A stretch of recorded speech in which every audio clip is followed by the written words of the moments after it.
Hey guys, it's Bear here with Journey to Preparedness, helping you prepare not only for your doomsday, but your everyday. Today's video, we are going to be making a mead. For those of you who are unfamiliar with meads, mead is, for a generic term, I guess you'd call it like a honey wine. It's actually a alcoholic beverage that is made through fermenting honey for sugar instead of like grapes like a wine would be. So we're going to put together a simple gallon batch that is really quick and easy to make. Everybody can be doing it at home. Super simple, and it tastes amazing. So I highly recommend it.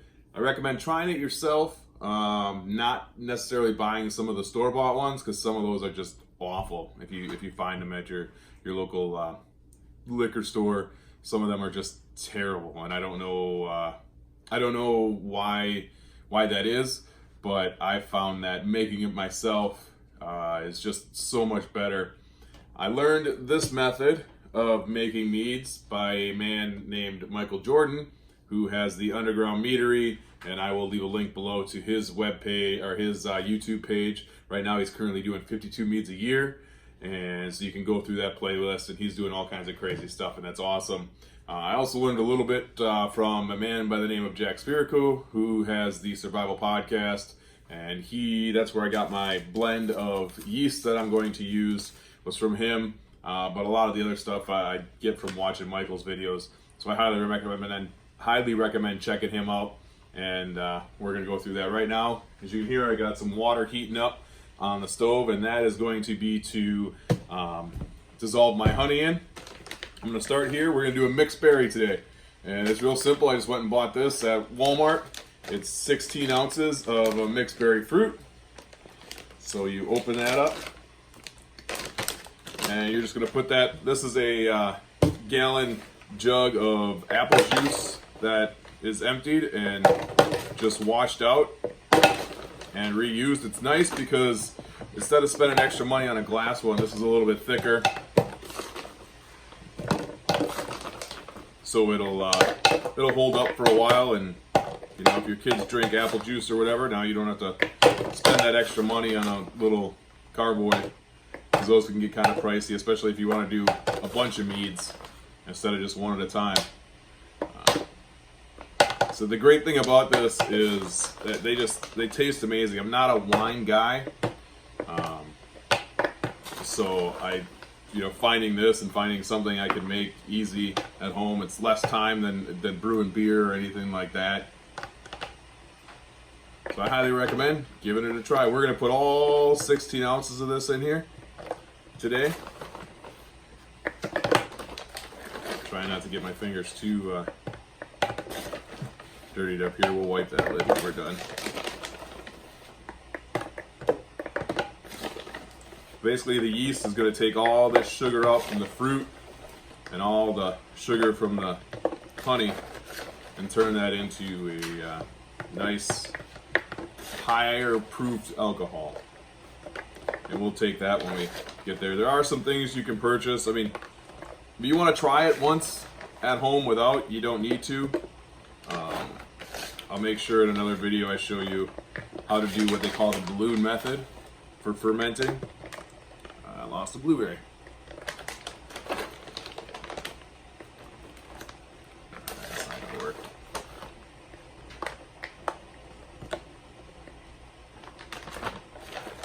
This mixed berry blend, sheesh, now I'm making a mess. Come on, for real.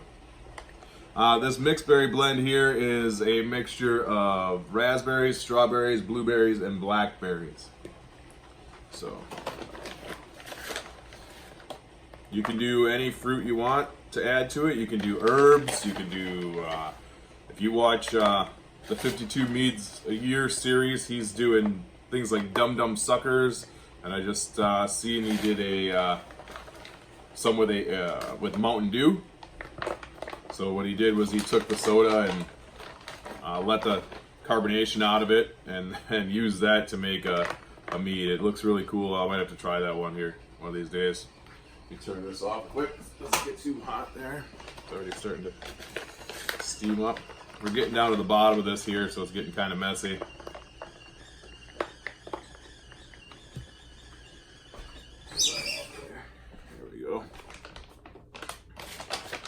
sure we get all the fruit out of there. That's where we're getting that flavor from. And all your fruits are going to give different flavors. All your honeys are going to give different flavors. So you can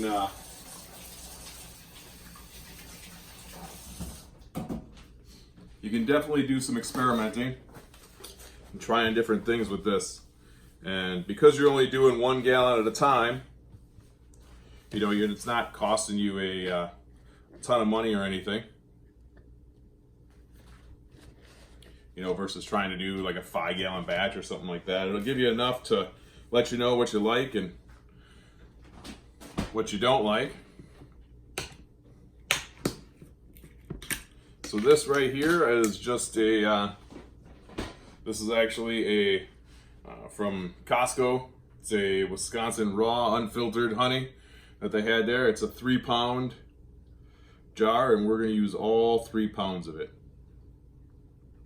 So you want to use, for a gallon, you want to use 2 to 3 pounds. I typically stick with like 2.5, 3 pounds of honey. Gives that extra, get a lot of that sugar in there, because that's what's going to give you your alcohol content. That's what the yeast is going to eat. So you want to make sure you got plenty of honey.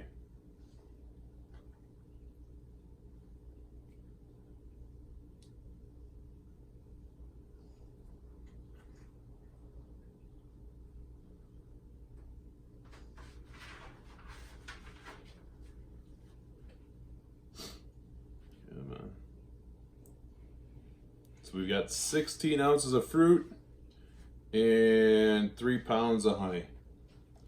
Now what you can do is, you know, that bag of fruit happened to be 16 ounces, but it doesn't have to be. A lot of bags of fruit are like 14 ounces, and that's fine. Just use the 14 ounces of fruit and go with that. It's not going to be, you'll eat plenty. We gotta let that cool down a little bit here. They're a little too hot. You want to get it down. You don't want to be melting your jar. What you're going to do is put some water, put some of that hot water in here and help this dissolve a little bit here in a minute. Keep checking our temperature. This little temperature gun is real nice. Really cheap on Amazon. I'll leave a link below. These things work great. Yeah, we're at 190. All right, so we'll let that cool down a little bit, because obviously we can't pitch our yeast that hot, but we can. We don't want to melt our plastic either. So I'm gonna write down here on our recipe card here what we put in: 16 ounces mixed berry fruit and 3 pounds of honey, and it is Wisconsin raw from Costco. And that way you just know what you put in for your recipe, because if you like it and you want to remake it, you probably want to know what went into it. And you know, there are things you change. Like I said, each honey is going to give you a slightly different flavor. You know, whether it be a clover honey or a wildflower honey, or, you know, an orange blossom, anything like that. Each honey you use is going to be a slightly different flavor to your mead. So, and you can make just original mead. You just get honey, water, and yeast and pitch that, and that'll be a standard mead. So you don't have to add the fruit or anything like that. You can give that a try. But I like to add the different fruits, different flavors, and kind of experiment with it. And we're coming down a little bit. Let's see if I can pour some of this in here without melting the plastic here. Just put a little bit in there. All right.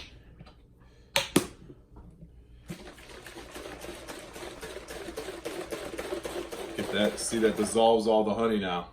So now you get every little bit out of there.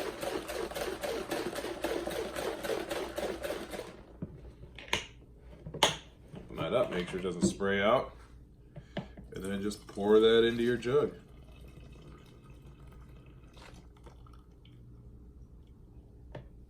There it is. So now we got all that honey clear out of there. And we're coming down a little bit.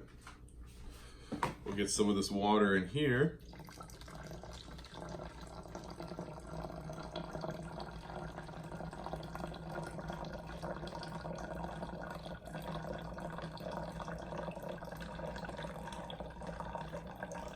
Now this water in this tea kettle that I got is a purified water. You want to make sure you got a good clean water source. You know, you don't want to use your don't want to be using your tap water, anything from, you know, a well or filter, or just, you know, just buy it. You can go to the dollar store. Like here, I went to Walmart and got a you know, gallon jug of just purified drinking water.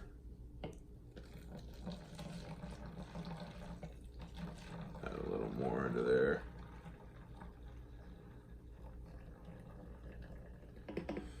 Make sure we get that honey in there, nice and dissolved. Mix it around.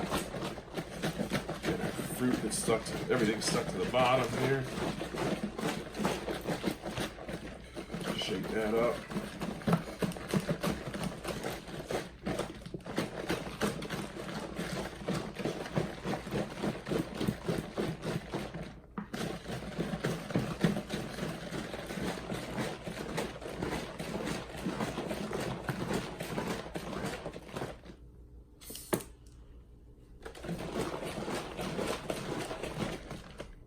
See, now you can see all that honey is all gone there, nothing sticking to the bottom. Shake it up a little more just to make sure.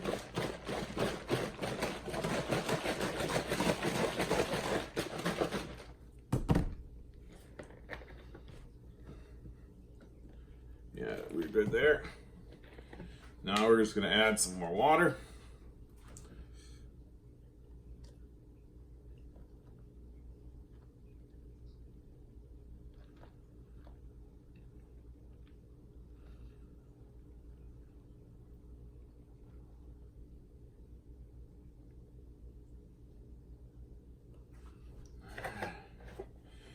You want to make sure you leave a little bit of headspace here for your fermentation.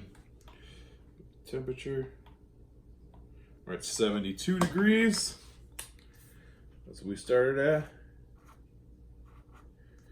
Okay, which is good. It's a good temperature to pitch your yeast.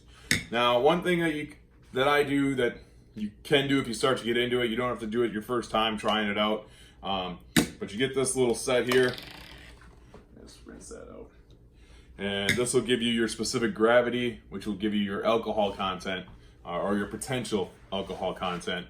So, like I said, you don't have to start with that. But if you're really going to get into the mead making and stuff like that, it's something you may want to try. There we go.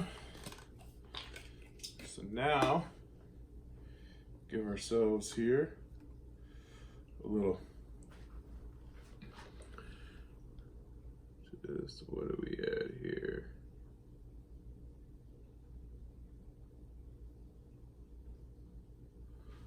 So we are sitting at what looks like about 1.08. So 1.080 for our specific gravity, which would give us roughly, we're looking at, what are we looking at? Where's my cheat sheet here? So if we're at 1.08, we're looking at about close to 11% alcohol potential. So that's kind of on the lower side. But hey, it's all right. We'll see. Rinse that off right away. We'll see what we get out of her when we're done, if we can get that down to 0.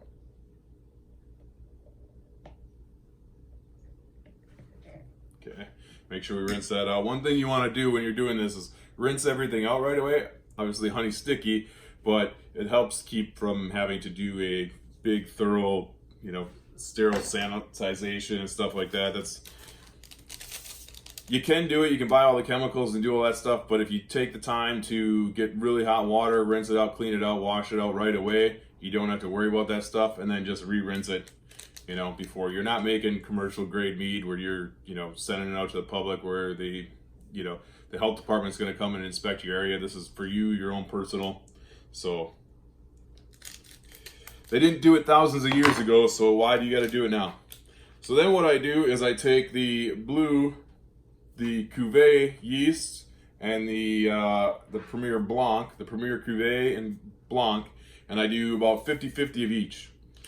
And that'll help. One of them seems to be a faster acting yeast, so it starts off a little quicker and gets everything going right away. And the other one tends to be a little slower starter, but it'll go longer. So each one of these packets, they're like under $1, and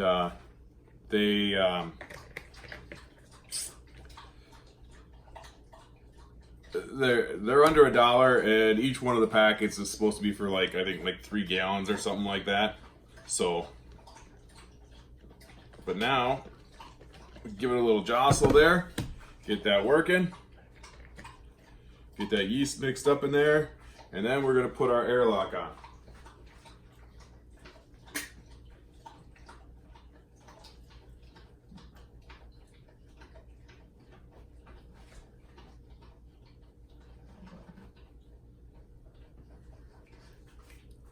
So now that we got our water and our airlock, now these airlocks, again, you can get at your local homebrew store or wherever, but you don't have to have them. You could do the balloon method, and basically what that is you just take a balloon and put it right over the top. And maybe the next mead I make, I'll show you how to do that. I'm gonna make another batch here for another video later, because since I got this yeast left over, so maybe I'll show you how to do that, but use the balloon method next time. But that's it. It's that simple. Now you just set it and forget it. It'll take a few months for the fermentation to kick off, and then once that's done, then I'll get back with you and I'll show you how to rack it and get it ready for clarifying it and cold crashing it, and then we'll do the bottling, or just put it in another gallon jug and drink it the way it is. But it's a really simple, really easy, delicious alcoholic beverage that you can make at home very quickly, not very expensive, and it's giving you a high quality beverage for those of us who like to partake in an alcoholic beverage every once in a while. Drinking responsibly, of course. Hey guys, don't forget to get your JTP gear at the Teespring store. Get it now, get it while it's hot. We got t-shirts, sweatshirts, tank tops, leggings, coffee mugs, stickers, phone cases, you name it, we got it. Link below, Teespring store, Journey to Preparedness. Don't forget to check out the website, journeytopreparedness.net.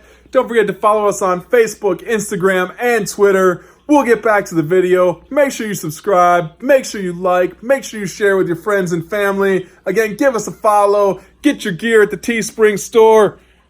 Link below. Back to the video. Again, this is a quick, easy alcoholic beverage that you can make by yourself in a matter of no time. I showed you exactly how long it took me. Give me another 5-minute prep time, I guess, to get everything out. But that's it. It's that simple. Now you just set it away and forget it. Leave it at room temperature to ferment away. Make sure you're checking your activity. And then when this is done, I will make sure I get back with another video to show you how to rack it off and get it that second ferment, and then cold crash it and bottle it, and or drink it, whatever you want to do. All right.